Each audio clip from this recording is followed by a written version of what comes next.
এই বড়ই গাছ, তোমার বড়ই দেখে আমার হাসতে ইচ্ছে করছে।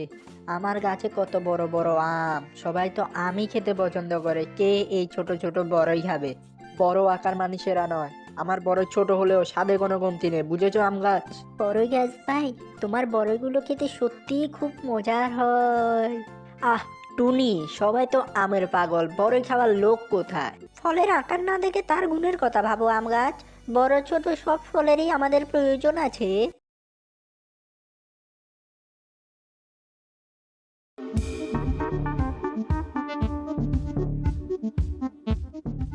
এই বড়ইগুলো দেখতে দারুণ। তাড়াতাড়ি যাই, এই বড়ইগুলো কিছু চুরি করে নেই ভাইয়া। দাঁড়াও ইগল, তুমি পরে গাছের ফল চুরি করতে এসেছো তাই না? না মানে হ্যাঁ, আমি ভেবেছিলাম এই বড়ই কেউ খায় না, তাই একটু নিয়ে যাই।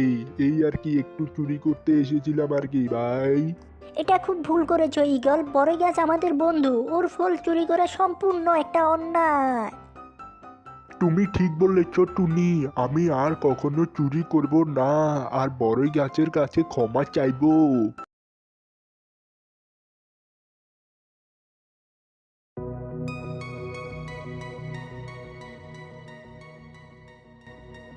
বড়ই গাছ ভাই, আমি ভুল করেছিলাম, আমি তোমার ফল চুরি করতে এসেছিলাম, কিন্তু টুনি আমাকে থামিয়ে দিয়েছে। আমি আর কখনো এ ভুল করব না ভাই, আমায় ক্ষমা করো। ঠিক আছে ইগল, আমি তোমায় এবারের মতো ক্ষমা করলাম, আমরা সবাই বন্ধু, আর এমন ভুল কখনো করবে না, ঠিক আছে? বন্ধুরা, ফল ছোট হোক বা বড়, সকল ফলেরই আলাদা আলাদা গুণ রয়েছে, তাই আমরা সবাই বনের এই উপহার ভোগ করব। তাহলে বন্ধুরা সবাই সাবস্ক্রাইব করছো তো? না করলে কিন্তু টুনটুনি রাগ করবে। আমি কিন্তু অপেক্ষা করছি বন্ধুরা, সাবস্ক্রাইব করো প্লিজ।